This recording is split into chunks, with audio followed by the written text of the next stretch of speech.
کے بغداد پاک سے کیا اسی طرح دیگر انبیاء کے بھی شامی نے جہاں یہ بحث کر رکھی ہے دوسروں کو بھی جوڑ رکھا ہے. ایک حنفی آدمی نماز کے اندر بغیر کرتا ہے یہ سمجھ کر کہ اللہ کے نبی نے کیا ہے تو یہ کیا انشاءاللہ بغیر کی ویسے کی.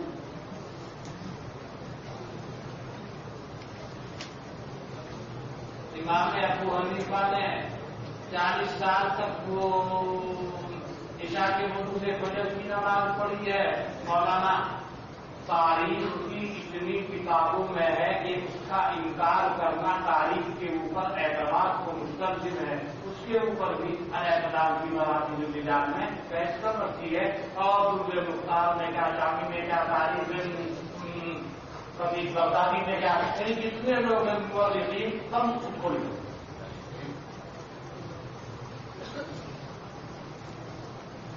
آیت الکرسی کے بارے میں جو آیا ہے جو اس کو پڑھے گا اور اس کے درس موت کی مانے ہے پڑھنے کا موقع کرے تو اس کے بعد مولانا مطلب کو اس کے انتظام پر کافی دینے دیجیے ممبئی جنت.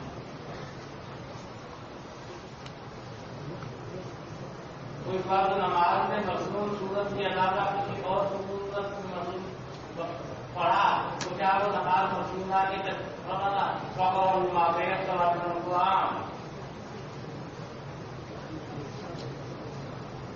تین آیت کے بعد لہنے دینے پڑے تو کیا نماز باطل ہو جائے گی سب بھی باطل ہو جائے گی. سارا قرآن اگر ایک رکعت میں پڑھا اور آخری رکعت میں بھی ایسا ہو گیا کہ توجہ خواہش ہو گیا مغیر مانا میں قرآن کے رہنے دینے سے بحث نہیں کر رہا ہوں. یہاں بدلے کی دوا ہے کتنے کی دوا میں توجہ خواہش ہو نماز سب کی بات.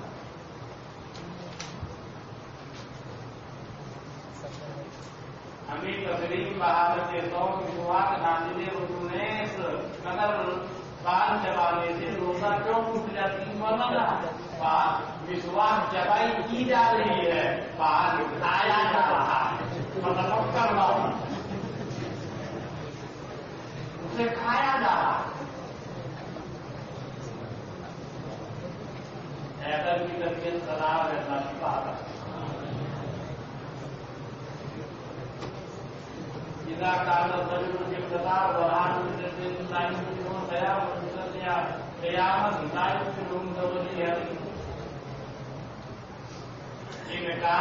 یا آپ بہت شراب پسندی حق بابو صاحبی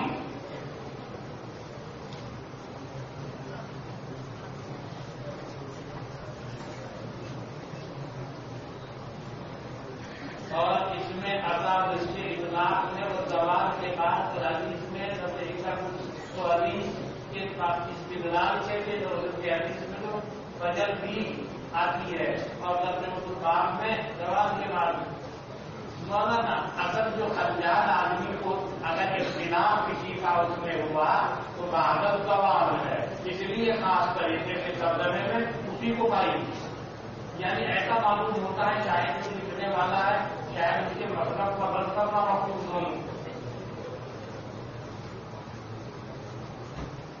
بطور مت دینا بھائی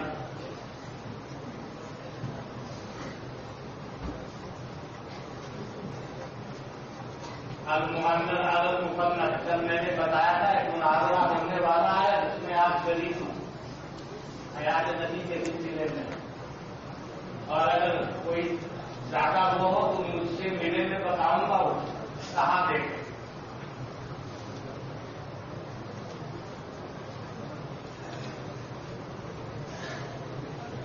ابو داؤد کے مسلک کی بات رہ گئی ابھی یہاں تو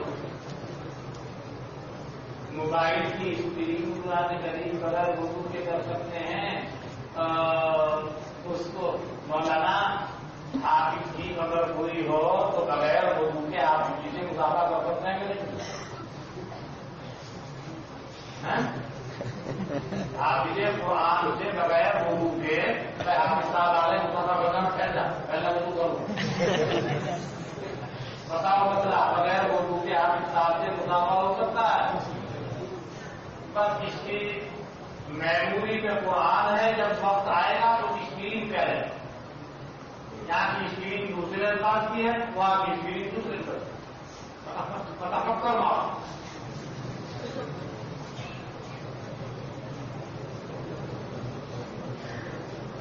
عقیدہ عبادت مقصودہ ہے یا غیر مقصودہ؟ غیر مقصودہ تو غیر مقصودہ ہے. تھوڑا سا ایسا کرو مالا مدعا ملو وغیرہ یہ سب چیزیں ذہن نشین رہنی چاہیے نا. علم غیب رسول علم غیب سے یا عالم الغیب یا دونوں میں سے کچھ نہیں محروم وَإِنَّهُ مَفَاتِحُ الْغَيْبِ لَا يَعْلَمُهَا إِلَّا هُوَ ذَلِكَ مِنْ أَنْبَاءِ الْغَيْبِ نُوحِيهَا إِلَيْكَ. اور جو حضور صلی اللہ علیہ وسلم کو عالم الغیب فرماتے ہیں وہی کا انکار کرو گے کیا؟ عالم الغیب کہیں تو عالم الغیب کے پاس وہی آتی ہے کیا؟ ذرا سوچ سمجھ کے باتیں کرو. کسی کی طاقت نہیں جو وہی کا انکار کر سکے. وہی آپ کے اوپر آئی ہے اور عالم الغیب وہی بھیجتا ہے. عالم الغیب کے پاس وہی نہیں آتی. بات سمجھ میں آ رہی پوری پوری.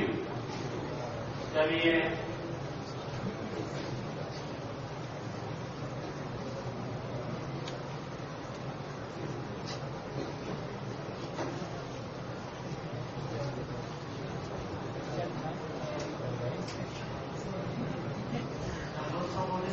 بالعشي للصائم وبه قال أخبرنا قتيبة بن سعيد عن مالك عن أبي الزناد عن الأعرج عن أبي هريرة رضي الله عنه وعنه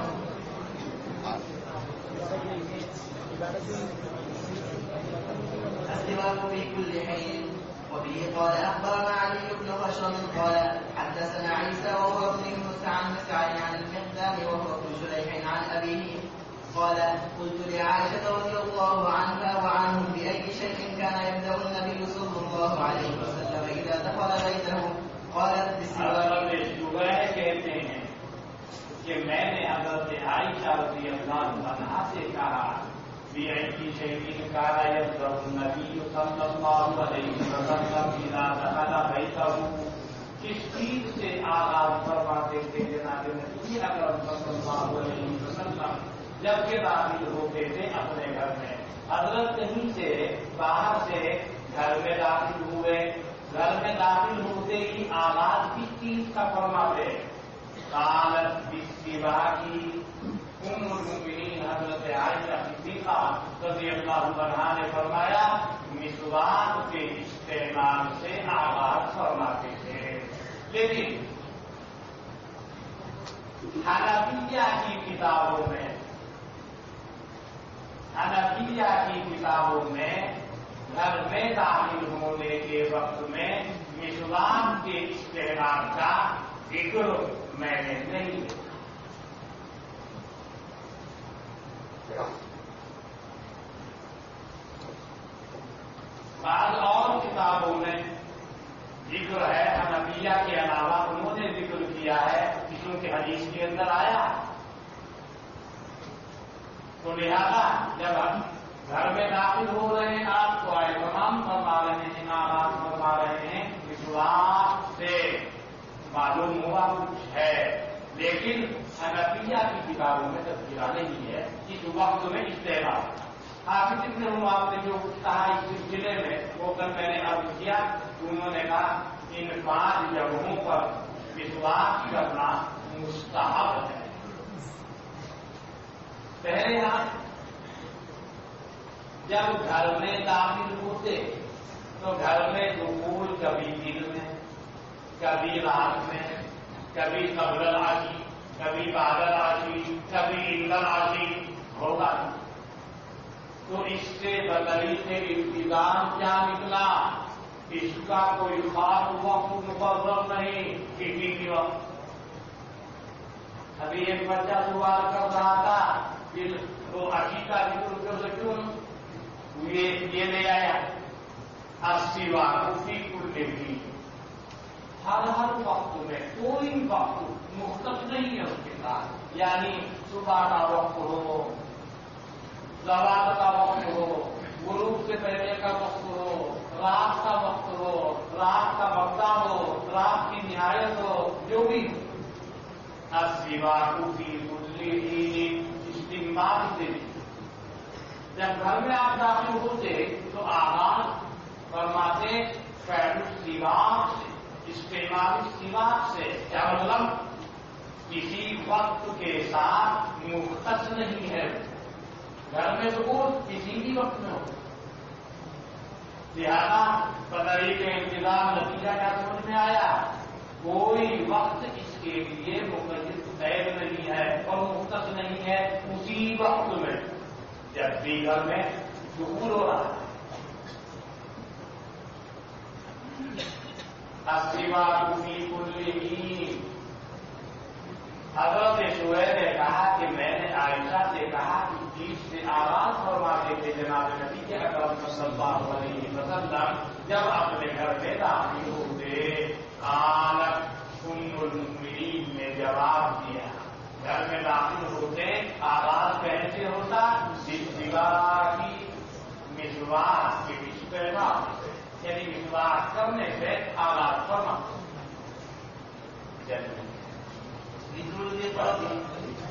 پریشان ہو گئے تھے آپ پہلے